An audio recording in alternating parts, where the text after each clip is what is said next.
routiers, c'est des pilotes en voiture. Les routiers sont sympas.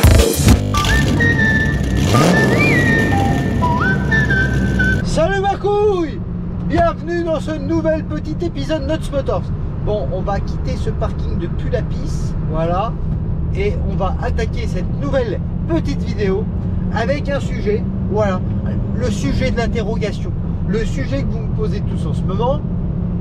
T'en es où dans l'installation de ton entreprise? On va parler de ça aujourd'hui. Je vais vous expliquer où c'est que j'en suis rendu, pourquoi ça traîne, est-ce que je vais vraiment le faire quand je vois le prix du gazole actuellement. Enfin voilà, aujourd'hui on débat de ça ma couille. Bon alors déjà, tu l'as bien vu, hein, ce racket infernal à la station-service, hein. Bon, et ben ça impacte un petit peu la création de l'entreprise, parce que quand tu fais des prévisionnels en te basant sur le prix du litre à 1,60 € et que tu te retrouves aujourd'hui chez moi à 2,13 €, bon, les calculs sont pas bons, Kevin. Voilà, tu te rends bien compte à un moment donné que ce qui va te rester à la fin du mois, c'est pas la même chose. Surtout que là, en fait, avec des prix comme 2,13 € là, à la fin du mois, il reste 0. En fait, le transport, c'est vraiment un secteur d'activité où t'as pas gros de marge, tu vois. Genre, t'éclates un pneu dans le mois, tu pètes ton bénéfice, tu vois. C'est vraiment un secteur d'activité qui est dur. C'est vraiment un secteur d'activité où bah, les mecs qui font ça, c'est par passion, hein. Et vous êtes plusieurs à me demander en message privé, est-ce que ça paye mieux quand tu es à ton compte? Bon, actuellement, je peux pas y répondre parce que j'ai pas encore franchi le cap. Mais de ce que je parle avec tous les autres petits patrons et chefs d'entreprise, faut pas faire ça pour l'argent. Faut faire ça pour la passion. Tu peux arriver à te reverser la même somme, mais en fait, en gros, quand j'ai fait un prévisionnel aussi comme si j'embauchais un mec, tu vois. Et en fait, quand tu vois ce qu'il t'apporte, bah, tu vas pas gagner énormément d'argent sur son dos. Si tu lui verses une paye correcte, tu lui payes ses heures et tout au mec, en fait, réellement, bah, il amortit l'achat du camion, il amortit le prix du matériel, mais à la fin du mois, faut pas que tu te dises, j'empoche deux mecs, et puis moi, je vais rester tranquille chez moi dans mon transat, le jacuzzi, et puis les anges de la télé-réalité. Non, ça marche pas ma couille, ça marche pas. C'est vraiment un secteur d'activité où le taux de marge est très faible, donc du coup là les prix du carburant ça te plombe complet. C'est pour ça quand on parle, ouais là je fais un petit point un peu sur ce qui se passe actuellement, parce que bah, tu vas avoir, ça impacte énormément dans mon projet. Quand je te parlais des trésoreries qui morflent, c'est que là les patrons d'entreprises de transport, là en ce moment je vais me faire déposer comme un malpropre par un salopard dans son Mercedes. Il doit transporter des boules de ping-pong, je pense. Et putain, merde, il m'a coupé, qu'est-ce que je disais? Ça m'est revenu ma couille. C'est reparti. Ce que je disais, c'est que du coup, là, vu que t'as pas gros de marge, bah, tout ce que tu as pu te mettre de côté pendant des années, ta trésorerie, et bah, là, en plus de pas gagner d'argent, c'est tout ce que tu as gagné avant, ça sert à payer le carburant. Donc là, en fait, tu gagnes, tu roules pour rouler, histoire de satisfaire tes clients. Mais là, en ce moment, à ce prix-là, bah, tu gagnes plus rien. Donc là, c'est parti en cacahuète complet, tu vois. Moi, je peux pas me lancer à mon compte dans des conditions comme ça, parce que déjà, de une, je vais pas avoir une grosse trésorerie. Et puis après, ça serait commencer pour commencer. Donc là, j'attends réellement de savoir ce qui va se passer, ce que l'État va mettre en place réellement. On a bien vu là, la manifestation.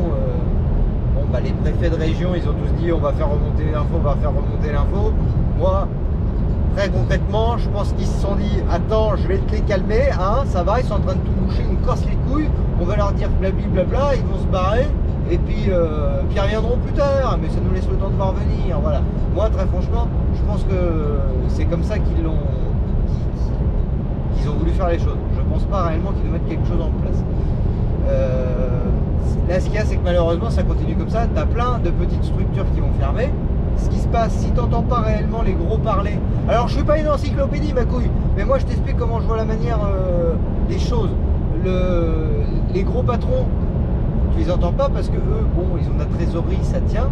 Et eux, en fait, les problèmes des grosses boîtes, c'est qu'ils trouvent pas assez de chauffeurs. Et le fait que des petites boîtes se cassent la gueule, les petites boîtes n'ont pas les reins solides, ça va remettre des chauffeurs sur le marché de l'emploi. Donc les gros, ils se disent, bon, nous on est en place, on a les clients, à un moment donné, quoi qu'il arrive, Après c'est pareil, on a un truc, normalement tu peux négocier les prix du transport en fonction de l'indexation du gasoil. Bon bah quand t'es tout petit que t'as les deux camions, t'as pas la même force d'impact au niveau de tes clients que si t'as 200 ou 300 camions, tu vois. Tu peux pas dire bon bah faut que tu m'augmentes ma couille sinon je vais pas te tenir à la fin du mois. Quand t'es que deux, bah il dit bon bah tant pis si tu veux pas le faire, il y en a d'autres qui le feront. Parce que les gros, eux, ils arrivent à négocier parce que tu peux négocier, tu peux dire bah ouais mais attends, demain si tu m'augmentes pas, mes 200 camions, je roule plus pour toi. Et là t'es dans la merde. Par contre quand t'es petit et puis que tu leur rassures un petit tour ou deux, bah, c'est pas grave, ils vont se tourner vers d'autres. Et puis voilà, tu vois, c'est vraiment un marché spécial, le marché de la route. Donc du coup, eux les gros, ils se disent quoi qu'il arrive, nous on va réussir à renégocier par rapport à l'indexation du gasoil. Et les petits qui fermeront, ça refera des chauffeurs sur le marché de l'emploi et venez là, nous on a du travail. Voilà, donc toi c'est vraiment, ça a vraiment un secteur d'activité qui est compliqué. Moi j'ai entendu plein de trucs dans les appels à la grève. Il y en avait plein qui disaient ouais mais vous avez l'indexation de gasoil. Oui, sur la loi, oui ça se passe comme ça. En réalité, ça se met pas en place de la même manière. Donc voilà, fallait savoir l'expliquer aussi. J'ai la casserole qui fait du bruit dans le placard là-haut, il va falloir que je la déplace parce que ça va être long tout le long de l'épisode là. De toute façon, je vais te dire, l'année 2022, j'ai eu l'impression qu'à un moment donné, il y a eu un gros recensement des plus gros enculés sur Terre, tu vois, et puis qu'il y a eu un dispatching géant. Ils se sont dit, toi tu vas aller au ministère de la Passion, toi tu vas aller au ministère du pouvoir d'achat, tu vois, t'as l'impression qu'ils sont tous réunis, tu vois, et puis ils nous font chier sur tous les domaines. Que ça soit, bah, du coup, pour... Là, ça impacte de fou tout le monde, là, le carburant. Au registre de la Passion, on va faire un petit aparté, parce que c'est quand même un sujet, je voulais pas en faire un sujet complet, mais il faut en parler. Il se passe des trucs quand même. Ouais, si, j'aurais pu en faire un vrai sujet, mais on va pas s'éterniser dessus, mais il faut qu'on en parle quand même. Est-ce que vous trouvez ça normal qu'en France, parce que à un moment donné, là, je pense qu'on est en train de tout accepter. Est-ce qu'il y a 5 ans, ou même l'année dernière, tu te serais dit est-ce qu'un jour on va payer de gasoil 2 €? Mais là, je suis sûr qu'au plus profond de toi, tu t'aurais dit mais jamais de la vie, mais je sors dans la rue, je fous le feu, ma couille, voilà. Bon, bah j'en fais partie. Mais en fait, tu te rends compte que en fait, on est pris au piège dans nos petites habitudes. On a tous des crédits, on a tous des trucs à rembourser, on a tous des machins. En fait, on est prisonnier d'un système qui aujourd'hui fait que soit tu te révoltes et tu sors des rangs et puis tu t'exposes à plein de problèmes. Toi, petit truc, ouais alors là je suis encore reparti, j'ai bifurqué, mais on va y revenir à ce que je veux dire, mais là tu vois, genre un truc tout con, à Brest, je pense à lui pauvre vieux, il y a eu un blocage des transporteurs, ils ont appelé à une entreprise de dépannage pour qu'ils viennent enlever les camions parce qu'ils bloquaient. Le mec du dépannage, un brave homme, ma couille, je vais pas te mentir, aujourd'hui là il a des problèmes, mais c'est un homme de conviction, tu vois, lui il a eu ses couilles jusqu'au bout, il les a posées, et puis il s'y est tenu, toi. Et non mais c'est bien, on serait tous comme ça, en vrai, ça irait, je pense, beaucoup mieux. Et le mec il a dit, hors de question, mes clients sont pas en panne, je vais pas venir enlever leur camion, c'est pas à moi de faire ça, appelez l'armée, moi je bougerai pas. Le mec, ma couille, il passe au tribunal, on est le 25, il passe aujourd'hui, parce qu'il a dit non. Parce qu'il n'a pas voulu collaborer, il n'a pas voulu suivre ce que la gendarmerie, enfin l'État demandait. Parce que pour lui, c'était pas son travail de faire ça. Il n'avait pas lieu d'intervenir et je suis d'accord avec lui en vrai. Toi, c'est un mec bien, il s'est pas plié. Bref, voilà, aujourd'hui il est emmerdé à cause de ça. Et donc voilà, on accepte plein de trucs. Lui, il a voulu se rebiffer, bam, tribunal. J'espère qu'il va pas prendre trop cher, j'espère qu'il va pouvoir garder sa société. Mais toi, pour revenir à ça, quand on dit rien et qu'on ferme sa gueule, et là en ce moment on est en train de perdre un truc, c'est la passion du sport auto, tout simplement. La FFSA, alors attention, je sais pas tout, mais moi je vois des trucs passer, tu vois. Apparemment pour 2050, ils veulent qu'il n'y ait plus aucun rejet que sport auto n'émette plus de CO2, un zéro, objectif zéro pour 2050. Bon, alors à un moment donné, comment tu fais faire? Voiture électrique, ok, mais rien que pour emmener les voitures électriques sur une piste, à un moment donné tu vas émettre du CO2, tu vois. Pour créer les batteries, t'émets du CO2, enfin voilà, donc là tu vois, ça c'était le gros titre que j'ai vu passer. Est-ce que c'était une info, une intox, je sais pas, mais en gros, en ce moment, je sais pas si tu te rends compte, on voit plein de pubs pour des voitures électriques partout à la télé, ils sont bien en train de nous faire comprendre que la conversion électrique c'est maintenant.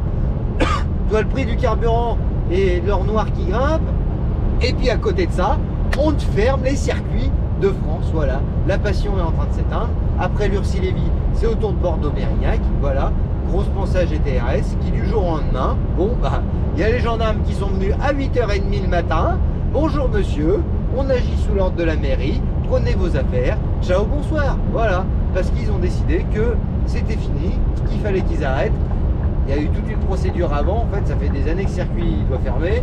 Nicolas, quand il a repris ce circuit, il a fait un maximum de travaux, il a investi énormément d'argent pour faire continuer à perpétuer ce circuit, pour continuer qu'il ait les homologations. Et du coup, il a créé, enfin, c'est une société, toi, il a investi énormément d'argent et du jour au lendemain, on dit bonjour monsieur, c'est terminé parce que la mairie a décidé que vous étiez parce que les terres du circuit appartiennent à la mairie et ils ont décidé à la place de faire une aire d'accueil pour les gens du voyage, tu vois, en sachant que le circuit il est au-dessus d'une piste de décollage de Bordeaux-Mérignac, en sachant aussi qu'à côté il y a une usine en fait qui a cramé, c'était une usine qui faisait du nitrate ou je sais plus trop quoi, enfin voilà, les sols, toi, enfin, toi c'est de la pollution, toi, et eux ils veulent installer les voyageurs sur le parking, vas-y ma couille, ça va bien se passer, c'est pas un endroit qui fait pour vivre, tu vois, c'est super dangereux, et en plus, enfin, bref, toi ça part en couille. Donc toi il nous ferme aussi ça, alors tout le monde a fermé sa gueule, il s'est rien passé, il n'y a pas eu de manif, et ils nous ont encore une fois endormis. Donc voilà, là en ce moment, tu vois, quand je vois tout ce qui se passe dans le monde et partout ailleurs, j'ai l'impression qu'on est juste là à baisser le dos, à prendre des grands coups de bambou dessus, et puis on est juste bon à fermer nos gueules. En fait, réellement, ce qui se passe, c'est que tu vois, aujourd'hui, là, on est en 2022, on a les réseaux sociaux, on a des super outils de communication, mais je crois qu'on s'est jamais senti autant seul. Tu vois, moi le premier, je me dis, putain, je ferais bien ci, je ferais bien ça, mais tout seul, ça marchera pas. Dans le temps, ils n'avaient pas les réseaux, ils arrivaient vraiment à être soudés et à faire des trucs. Et là, maintenant, à l'heure où on a tous les outils pour communiquer et pour aller dans un mouvement et faire quelque chose, et ben, j'ai l'impression qu'on n'a jamais été aussi seul. En fait, ce que je pense, moi, par rapport au circuit de Mérignac, je suis sur des groupes, j'ai tenté plein de trucs, hein, à dire, faudrait monter un truc, faudrait faire ci, faudrait faire ça, avec un groupe de personnes qui étaient pour la même cause. Mais si t'es pas un mec qui pèse, genre... un organisateur de championnat ou un organisateur de journée circuit ou un mec de l'FF, t'as l'impression qu'en fait les gens ils veulent pas dessus. C'est genre on va voir ce qu'il y a au-dessus, on attend vraiment un meneur et tout machin nanana. Sauf que eux ça les intéresse pas en fait. Je me suis rendu compte qu'aujourd'hui les gens qui sont haut placés ils sont dans leur petite vie, ça se passe bien, un circuit qui ferme, on en retrouvera un autre et puis voilà. Donc en fait ce qu'il y a c'est que la passion, à un moment donné, elle est en train de crever parce qu'on est trop individualiste.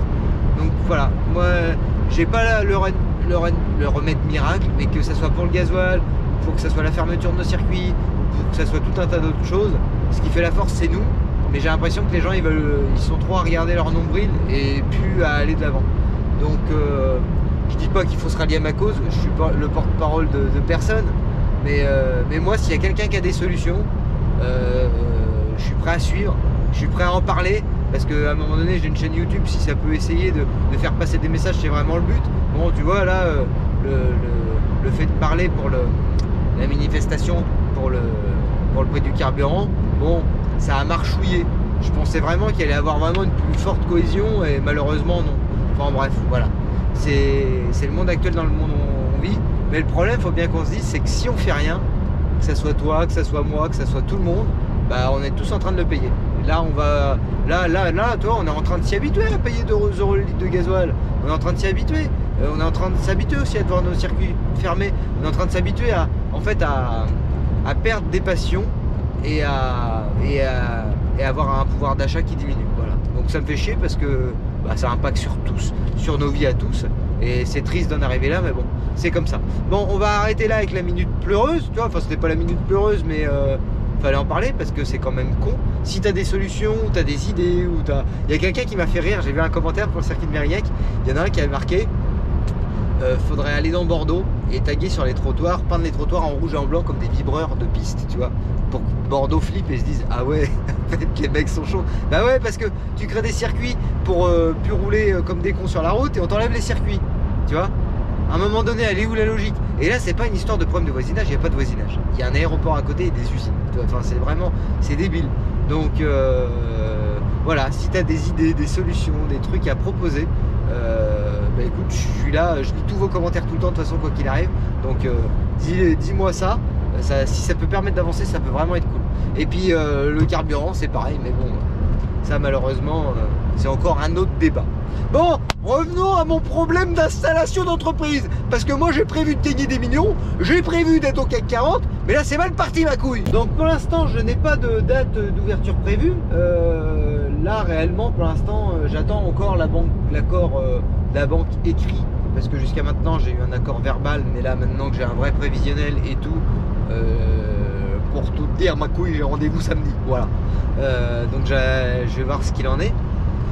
Réellement, quoi qu'il arrive, mon prévisionnel il est fait avec un prix du carburant à 1,60 €. Donc quoi qu'il arrive, tant que ça sera pas en dessous des 2 €, je pense pas pouvoir ouvrir. Donc voilà, à voir comment que ça se goupille vraiment la suite des événements. Mais pour l'instant on en est là. Là je vais m'apprêter à doubler un mobil-home, voilà, parce qu'on voit des mobil-homes des fois aussi sur la route. Voilà, donc je vais doubler une maison. Petite image que je pense vous ne verrez pas de sitôt. Voilà, allez, c'est parti. Voilà, ma couille, il va falloir que je m'y mette à mon compte. Là, ça, voilà, je me prends 2 bungalows comme ça, là, pour mettre sur le terrain, là, sur le terrain de la terre d'accueil des gens du voyage à Bordeaux-Mérignac. On va placer ça de manière intelligente. Et puis avec un peu de chance, il y aura encore un peu de bout de macadam pour faire du drift. Alors là, ce que je vous dis pour blaguer, dans le groupe où on est pour essayer de voir ce qu'on peut faire comme action pour sauver les circuits qui sont en train de fermer, je l'ai proposé.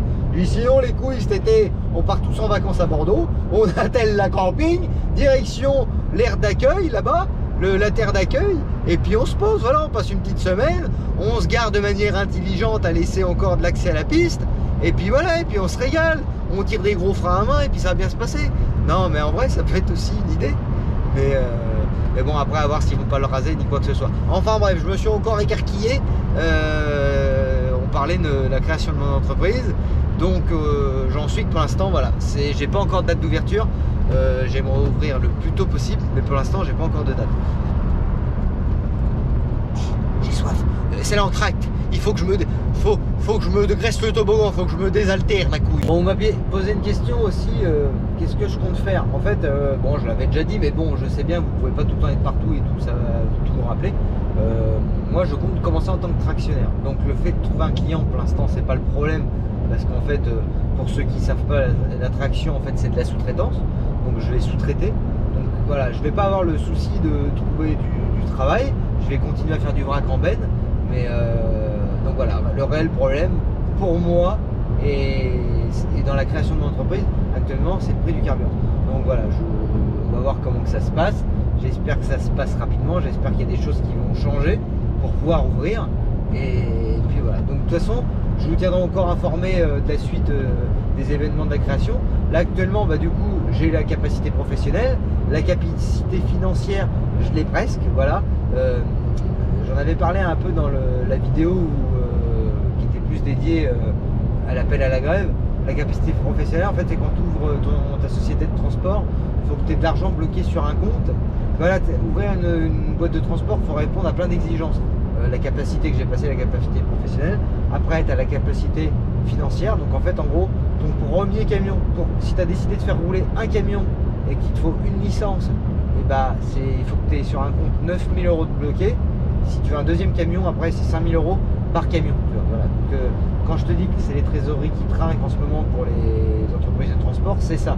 Et tous les ans, en fait, tu as le service de l'Adréal qui contrôle si tu as encore assez d'argent de côté pour le nombre de camions que tu possèdes.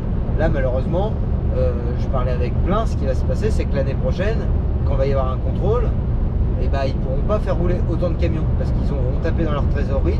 Et genre, je sais pas, une boîte qui a 30 camions, qui fait rouler 30 camions, j'ai pas le calcul de tête, mais en gros tu fais 9 000 € pour le premier et 5 000 € pour chaque suivant. Ça représente beaucoup d'argent, mais si tu tapes dans ta trésorerie tout le temps, en fait tu tapes dans cet argent là et au bout de l'année, quand il faudra rendre des comptes, tu risques de te faire enlever des licences, ce qui veut dire que tu as des camions en moins. Enfin, tu vas avoir des camions sur le parc mais que tu pourras plus exploiter, tu pourras plus les faire rouler. Donc je sais pas si tu vois le bordel que ça va être dans les temps à venir. Avant de conclure cette petite vidéo, ma couille, j'aurais même dû commencer même par ça. Je voulais vous faire comprendre quelque chose. En fait là, le monde part en couille, mais c'est grave. Mais c'est pas juste grave pour Alex, c'est pas juste grave pour la société de transport, c'est grave pour nous tous. Même toi qui penses avoir fait le coup du siècle en achetant une voiture qui roule au bioéthanol. Même toi qui viens de te prendre en leasing une voiture électrique, ma couille, on est tous concernés. Je t'explique pourquoi. Je sais qu'au départ, là, c'est pas forcément... tu te dis, bah ouais, bah les couilles, moi je vais bosser en scooter, bah les couilles, moi je vais bosser à pied, bah les couilles, moi je prends le bus, le gasoil, ça ne me concerne pas. Si, ça te concerne indirectement, je vais t'expliquer. Quand tu vas... Allez, allez, on prend cet exemple, c'est pas un gros exemple, mais ça va y jouer quand même. Ta baguette de pain, ouais, bon, le blé, il y a un camion qui allait le chercher dans... Ah non, c'est un mauvais exemple parce qu'il y a le tracteur. Allez, on va partir sur une belle entrecôte. Petite pensée à nos amis véganes. Voilà, t'as ton entrecôte que tu vas chercher au supermarché. Voilà, admettons que tu vas le chercher au supermarché. Bon, la bête, pour ramener du champ à l'abattoir, il y a un camion qui est venu la chercher. Voilà, le prix du transport, bon, ben, il va s'additionner au prix de la bête. Voilà, ce qui va faire grimper le prix de la bête. Voilà. L'abattoir, une fois que la bête va être décédée et coupée en morceaux, bon, il y a un camion frigo qui va venir le chercher. Bon, le camion frigo, le coût de transport entre l'abattoir et le supermarché, bah là aussi le prix va augmenter, ma couille. Donc c'est 2 fois sur la même chose, le prix il va être augmenté de 2 fois parce qu'il aura pris 2 fois le camion. Et là c'est un exemple court. Bon après tu vas me dire, moi je vais chez le boucher, il a tué en direct et tout machin naninana. Oui, bon en soi, mais là je t'ai pris l'exemple de ça, mais ton pot de yaourt ou je sais pas, ton PQ, enfin ou plein de choses. À un moment donné, tu trouves pas tout à l'épicerie du coin. À un moment donné, ta petite boîte de maïs ou quoi que ce soit. Ma couille, il va falloir que tu me laisses passer, je te le dis. Voilà, hein. Bon, tout ce que tu vas acheter, à un moment donné, ça passe tout le temps par le camion. Donc des fois, ça passe même plusieurs fois par le camion. L'augmentation du coût de transport, c'est l'utilisateur qui le paye. Donc c'est toi. Donc indirectement, si le gasoil baisse pas, toute ta vie, tu vas l'avoir augmenté. Et c'est valable aussi pour les matériaux, hein, parce que, et encore plus même pour les matériaux. Donc, enfin, voilà, c'est... Le monde part en couille. Si on fait rien, notre pouvoir d'achat va encore baisser. Et ça, je voulais vraiment vous le faire comprendre à travers cette vidéo. Là, on va directement dans le pouvoir d'achat qui baisse et la passion qui diminue. Voilà, là, tout descend. Tout va bien, tout descend. On perd en plaisir de vie et on perd en confort, donc j'ai envie de te dire que tout va bien. Voilà. Bon, là on va être sur quelque chose de précis ce midi. Ouais. Voilà, plus que 3 minutes à rouler. Il va être grand temps que je trouve un endroit pour stationner et faire ma petite coupure. Voilà, c'était juste une petite vidéo aussi pour... Ah, je vois une place de parking là-bas. Je vois un mec qui s'égare aussi. Ah non, ma couille, il va falloir que tu me laisses une petite place. On va pas être copains sinon. Allez. Voilà. Bon, on est garé. Bon voilà ma couille, c'est la fin de cette petite vidéo, pas réellement coup de gueule, mais mise au point de la situation actuelle en France. Hein. Bon, je suis pas... c'est juste mon point de vue, tout ce que je vous raconte, mais je pense que je suis dans le vrai quand je vois ce qui se passe. Je pense qu'on voit tous la même chose. Et bah, moi ça me fait grave chier. J'espère que les choses vont changer et en bien. C'est pas gagné. Et sinon la bonne nouvelle c'est que je crois que les 3 mots que j'avais à caser, hein, je crois que mission accomplie ma couille. Si t'as d'autres propositions de mots, ah bah il avance, voilà, je vais pouvoir me garer un peu mieux. Oh là là, il s'était juste arrêté, se vider une couille, j'ai l'impression. Voilà, ah oui, regarde-moi le gros dégueulasse, il y a une flaque par terre. Désolé, mais les 3 couilles qui auront tenté leur chance ce coup-ci pour gagner un petit autocollant, bah j'ai réussi. Oh, dommage, dommage. Si t'as envie de retenter ta chance, les 3 premiers mots en 3 premiers commentaires qui me mettent un mot, j'essaye de le placer dans le vlog d'après. Voilà. Et puis bah moi sur ce ma couille, je te dis à lundi prochain 19h. Pense à t'abonner. Presque 20 000, hein. Voilà. Allez, passe une bonne semaine. Ciao.